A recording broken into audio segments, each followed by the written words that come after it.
Media మిత్రులందరూ కూడా నమస్కారం. ఇవాళ ఈ రాష్ట్రంలో ఉన్నటువంటి దళిత గిరిజన ప్రజా సంఘాలుగా ఇవాళ గుంటూరు మహానగరంలో ఉన్నటువంటి అంబేద్కర్ విగ్రహం ముందు ఈ రాష్ట్రంలో ఉన్నటువంటి దళిత గిరిజన ఐఏఎస్ ఐపీఎస్ ఆఫీసర్ల మీద ఇవాళ రాష్ట్ర ప్రభుత్వం వ్యవహరిస్తున్నటువంటి విధానాన్ని పూర్తిగా ఖండిస్తూ ఇవాళ మేమందరం కూడా ఇక్కడ నిరసనని ఇవాళ మేము తెలుపుతా ఉన్నాం.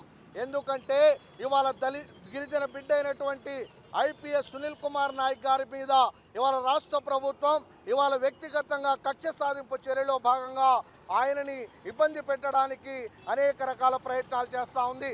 ఆ ప్రయత్నంలో భాగంగానే ఇవాళ బీహార్కి వెళ్ళి బీహార్లో పాట్నాలో ఉన్నటువంటి తన నివాసంలో ఈ రాష్ట్రంలో ఉన్నటువంటి పోలీస్ అధికారులు అక్రమంగా జొరబడి ఆయనని అరెస్ట్ చేసేటువంటి ప్రయత్నం చేశారు. దాన్ని మేము పూర్తిగా దళిత గిరిజన సంఘాలుగా బహుజన సంఘాలుగా మేము అందరం కూడా దాన్ని పూర్తిగా వ్యతిరేకిస్తూ ఉన్నాం.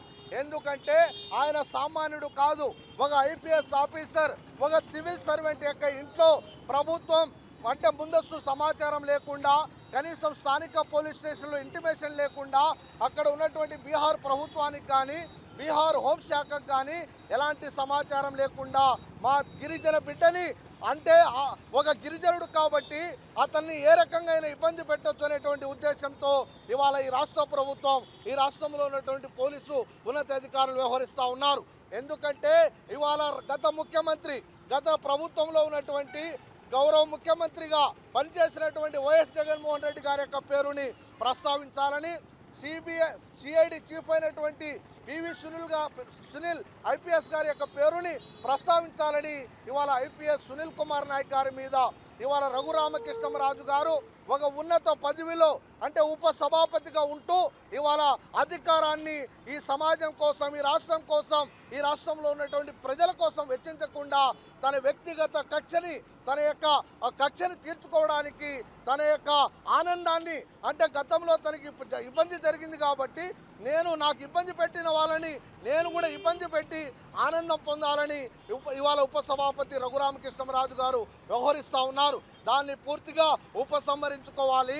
ఇవాళ ఇది వ్యక్తిగతంగా ఇవాళ సునీల్ కుమార్ నాయక్ గారి మీద కానీ పివి సునీల్ కుమార్ గారి మీద కానీ ఇవాళ రాష్ట్ర ప్రభుత్వం, రాష్ట్ర ముఖ్యమంత్రి, ఉప ముఖ్యమంత్రి, హోంశాఖ మంత్రి, అదేవిధంగా రఘురామకృష్ణరాజు గారు ఉపసభాపతిగా ఉంటూ అధికారాన్ని ఇవాళ దుర్వినియోగం చేస్తూ ఉన్నారు.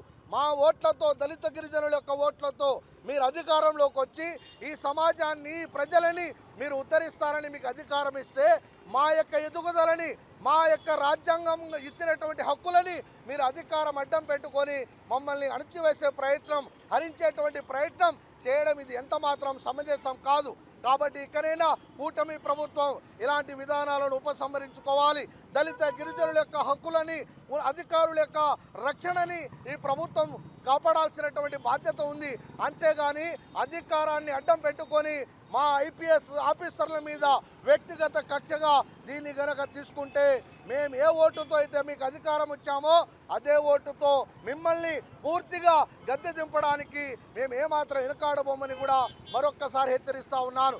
ఇవాళ సునీల్ కుమార్ నాయక్ కావచ్చు, ఐపీఎస్ సునీల్ గారు కావచ్చు, వాళ్ళు వ్యక్తులు కాదు, వ్యవస్థలో వాళ్ళు ఉన్నత స్థానాల్లో ఉన్నారు.